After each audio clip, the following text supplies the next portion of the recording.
Siempre aprendo cosas nuevas y sobre todo me la paso increíble. He hecho muchos amigos y me llevo muy bien con todos mis maestros. Aquí aprendemos en español, en inglés, el francés. También tenemos muchas opciones de aquí. Bueno, muchísimas gracias. Son las 7 de la mañana con 45 minutos. Vamos a platicar con el doctor Benito Escutia. Él es, además de infectólogo, es integrante del comité COVID-19. Y bueno, por cierto, con temas y cuestionamientos obviamente importantes, fundamentales para lo que hoy por hoy tiene que ver con Querétaro. Desde la posibilidad de regresar al escenario A, como han solicitado, han pedido también diferentes sectores empresariales, así como también luego del tema de la vacuna, ¿no? ¿Cómo vamos con este esquema que han propuesto, que está implementando el gobierno de la República a través de la Secretaría de Salud, de la Defensa Nacional, de la Delegación de Bienestar, en este esquema para la primera dosis o la aplicación de la primera dosis de la vacuna contra el COVID-19? ¿Qué pasa si no nos vacunamos en la segunda dosis? El relajamiento de las medidas que obviamente también se tienen que mantener y cuidar, hasta dónde, hasta cuándo, el regreso a clases, en fin, temas que solamente con los expertos en la materia podemos platicar, y en este caso con el doctor Benito Escutia, que agradezco infinitamente que está en la línea telefónica. Doctor, ¿cómo está? Muy buenos días. ¿Qué tal? Muy buenos días, gusto de saludarlo. Como siempre, muy amable, doctor. Gracias también por tomarnos la llamada aquí en Radar News en esta primera emisión. Y bueno, vamos por partes, si no tiene usted inconveniente. Estamos ya en este proceso de vacunación que implementa el gobierno de la República, que coadyuvan los gobiernos estatales y también los gobiernos municipales para que se pueda lograr de la mejor manera. La primera aplicación, y que la gente se tiene que hacer la segunda toma o la segunda aplicación. ¿Qué pasa si no lo hacen? ¿En qué nos quedamos o qué pudiera ocurrir, doctor? Los esquemas de vacunación de la gran mayoría de los fabricantes de vacuna o de las vacunas que se encuentran disponibles tienen contemplada una segunda dosis para lograr alcanzar anticuerpos, que son las defensas que se crean con la vacuna para controlar la enfermedad. No tanto para evitar la enfermedad, pero sí para evitar las complicaciones y sobre todo evitar los decesos. Sí. La segunda dosis es fundamental para que esa efectividad aumente. Si hay gente que no se aplica la segunda dosis, la efectividad o la protección que puede ofrecer la vacuna pues se ve truncada, se ve anulada. Sí, no sirve de nada literalmente la primera dosis si no se aplica la segunda. Se pierde la eficacia de la vacuna. Correcto. Y eso es extremadamente importante que la gente lo contemple. ¿Tienen ustedes, hay alguna idea, hay algún registro, hay algún dato, algún número de cuál es esta incidencia? Digamos, ¿qué tantos de los que se aplicaron la primera dosis no están acudiendo a la segunda toma, a la segunda dosis, doctor? Se está empezando a ver en zonas muy específicas y ahorita lo que tenemos es más bien información periodística. Uh-huh. Que no es nada despreciable, pero al final de cuentas es parte, ¿no? Se ve en las primeras semanas de cuando empezó la vacunación, cómo la gente incluso iba a otros estados a vacunarse, a otras comunidades. Y de repente los centros de vacunación para finales de la primera etapa y ahora para la segunda aplicación en algunas zonas se ve poca gente. Sí. Y no es tanto porque haya mejorado la forma de aplicación, la realidad es que las experiencias durante los primeros días de aplicación pues se corrigieron los errores graves, ¿no? de colas y todo, pero la realidad es que sí ha bajado la afluencia de la gente y eso es peligroso. O sea, ¿la gente no está yendo a aplicarse la segunda dosis de la vacuna? Sí, yo creo que esto está influyendo sobre todo por toda la información que salió respecto al riesgo de trombosis, al riesgo de efectos secundarios muy graves. Se generalizó demasiado esta noticia y esto ha hecho que mucha gente esté dudando sobre aplicarse la segunda dosis. Y le puedo decir, las llamadas a los diferentes médicos, a los diferentes colegas, a mí mismo diario sobre si me aplico la vacuna, cuál no me debo de aplicar. Exacto. Es que van a aplicar esta vacuna. Ha dejado esa idea clara de que sí, la gente no se está revacunando. Sí, claro, y se ha convertido también en una serie de complicada, por lo menos en los medios de comunicación. Me están preguntando, ¿se aplican la vacuna? ¿Cuántos días pueden pasar máximo para que se deban o se apliquen la segunda dosis, doctor? Si hay alguna fecha específica para hacer eso. Los esquemas de vacunación dependen también de qué vacuna fue aplicada a la persona. Sputnik, por ejemplo, es una vacuna muy diferente, la primera de la segunda, y tiene que ser aplicada a los 45 días, por ejemplo. AstraZeneca, Pfizer, Moderna, son vacunas que se tiene que aplicar, que van entre los 20 y los 40 días. Se ha hablado también por parte de la Secretaría de Salud Federal que hay oportunidad de que esto se pueda extender 45 días, pero bueno, los esquemas están establecidos y podríamos decir en una generalidad que van entre los 21 días después de la primera toma hasta los 45 días de la segunda toma. En su experiencia también como médico científico, pues, o de la ciencia médica, yo he escuchado casos que, oye, me apliqué la primera dosis en Querétaro y la segunda en la Ciudad de México, o al revés. ¿No se ha generado también cierto desorden en este tipo de situaciones, doctor? ¿Que se pierda el control? Yo creo que sí, y ha ocurrido de que se están aplicando mezclas de vacunas.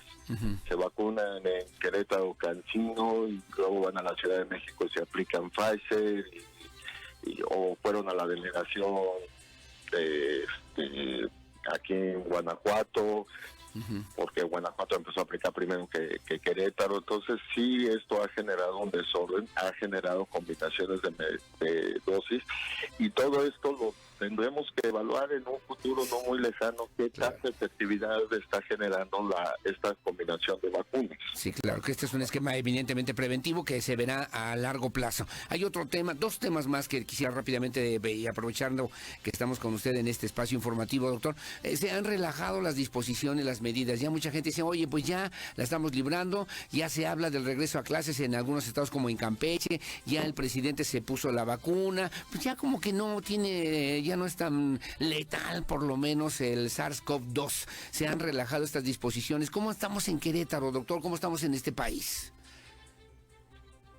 Pues mire, sigue habiendo casos, está en forma ascendente la curva de nuevo, cada vez hay en forma ascendente continua, ¿no? A lo mejor no se están disparando los casos como se dispararon en enero, pero esto es algo muy interesante. No podemos hablar de control de la enfermedad mientras siga habiendo mayor número de casos con respecto al periodo del año anterior.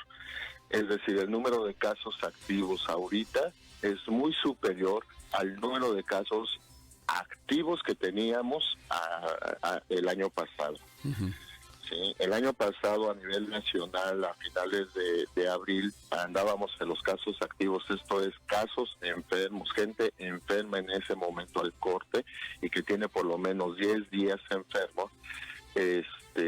Andábamos sobre los 1,490 casos a finales de abril, casos activos. Sí. Ahorita, al día de hoy, casos activos, según la Secretaría de Salud, estamos sobre los 256,000 casos. Esto es una diferencia abismal. Sí. Ahora bien, son menos casos activos contra los que teníamos en la semana 1 y 2 de enero de este año, sí, definitivamente, y eso es lo que la gente comienza como que a observar, pues ya está bajando, no está bajando. De hecho, la Secretaría de Salud el día de ayer confirma que hay un ascenso paulatino, se está presentando ascenso en 10 estados, entre ellos estados que están en semáforo verde.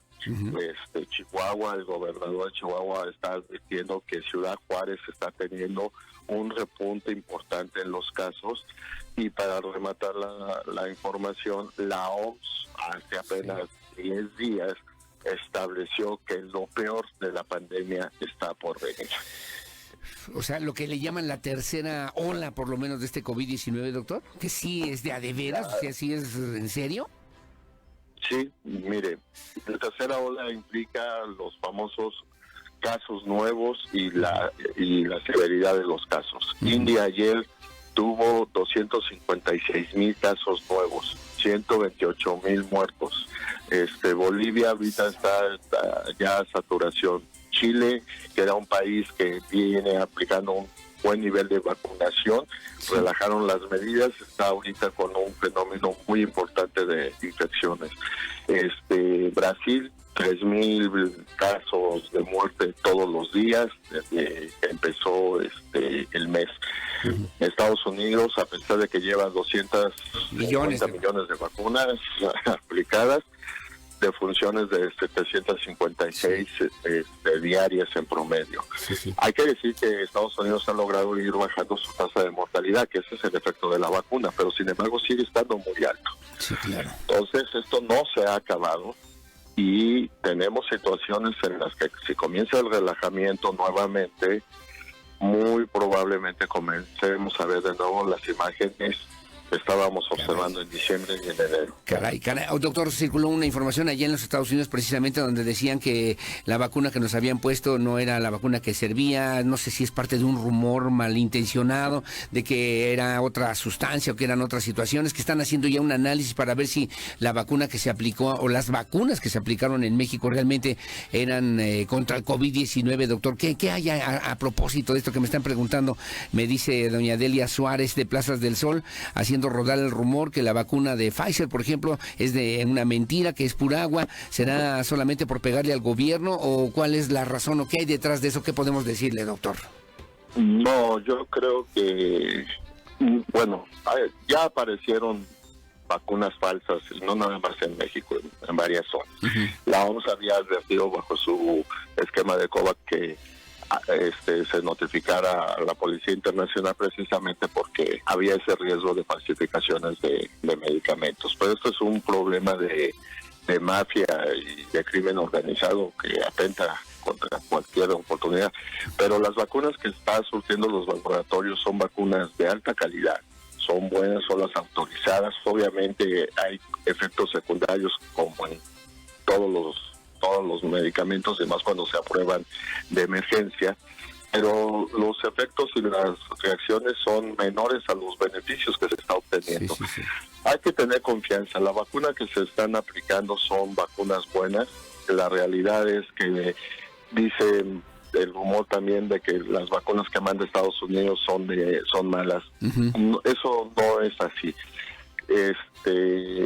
Un gobierno como el americano que ha acaparado la vacunación para sus ciudadanos y que vacuna sin importar a quién esté en su territorio, sabe que esto no se va a controlar mientras existan alrededor de su país focos de infecciones activos.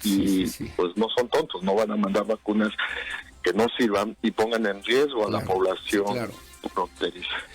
¿Podremos regresar al escenario A? Escuchaba yo también en posicionamientos de algunos empresarios que decían, ya estamos listos para poder ir o llegar al escenario A, que se amplíen los horarios de servicio, que podamos salir a la calle, en fin.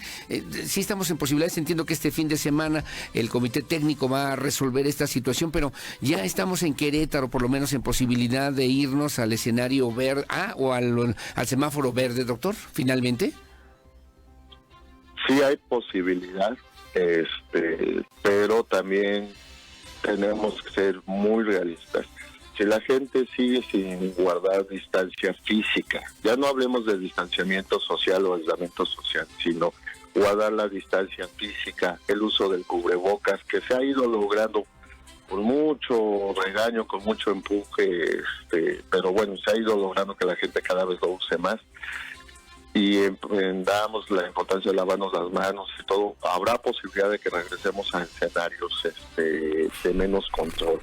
Esto va a depender de la correcta adaptación de las medidas, de los lugares, las escuelas. Es importante. Yo soy de los que cree que es importante que los niños empiecen actividades escolares, pero es importante que se empiece a trabajar en el condicionamiento de las escuelas. Ayer la Secretaría de Educación Federal anunció que, la CENTE, el sindicato, anunció que el 80% de las escuelas no están preparadas para un regreso ordenado de los alumnos.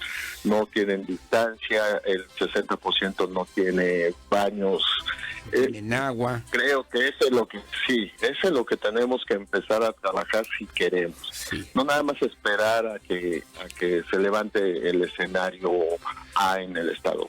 La cuestión aquí sería un poco haciendo memoria y remembranza a Kennedy. Pregúntate qué estás haciendo para que esto ocurra. Sí, claro. Sí. Oiga, que en fin, doctor. Oigan, le agradezco mucho, doctor.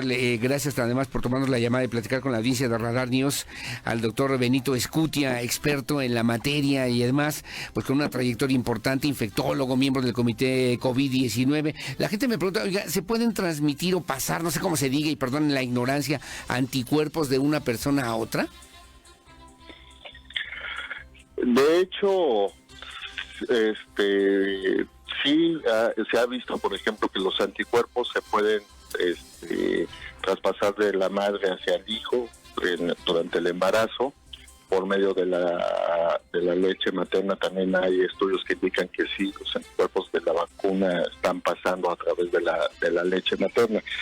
En cuestión de que pueda por yo estar abrazando o besando a alguien, transmitirle mis anticuerpos, no es así, no funciona así. Sí. En transfusiones sanguíneas de plasma lo hemos estado haciendo como tratamiento desde que esto comenzó, de plasma hiperinmune, de gente que ha sobrevivido al COVID, dona su plasma y se le administra a pacientes enfermos.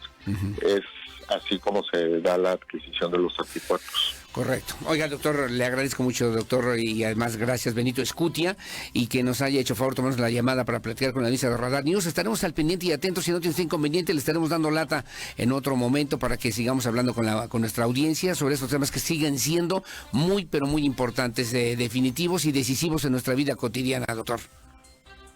Encantado de la vida, siempre me da gusto poder platicar con usted y su auditorio. Muy amable, gracias, doctor, que tenga buen día y bueno, estamos al pendiente y atentos al doctor Benito Escutia, que es infectólogo, integrante del comité COVID-19 y una gran experiencia médica en esta perspectiva de la ciencia médica para poder entender, conocer lo que hoy está ocurriendo justamente con el tema del COVID-19, este tema de las vacunas falsas que se detectaron en México y en Polonia y que pues llamó la atención, lo que también reiteraban algunos medios informativos allá en los Estados Unidos, el Wall Street Journal específicamente, donde señalaba que la vacuna que se había aplicado, y lo digo con toda la consideración de lo que esto pueda ser verdad o mentira, pues se había aplicado y que no correspondía verdaderamente a una vacuna contra el COVID-19, entre otras cosas. Así que hay que estar muy atentos, muy exigente, muy al pendiente y aplicarse mientras están vacunas, así lo ha referido el gobierno federal, autorizadas por la COFEPRIS, para que usted tenga también esa confianza como lo hizo. Por eso el presidente de la República, Andrés Manuel López Obrador, también decidió vacunarse en público para que la gente supiera y viera que la vacuna era efectiva contra el COVID-19. Son las 8:02, pausa, regreso enseguida con más. Gracias también por acompañarnos en este espacio informativo. Voy a platicar con Lupita Cárdenas, es candidata del PRI a la presidencia municipal de El Marqués, en la zona metropolitana de Querétaro. Pausa, volvemos enseguida. Comunícate con nuestro teléfono de contacto 442-238-3803 y 04. En un momento continuamos. Radar 107.5 FM y Canal 71 de WIS. Las noticias.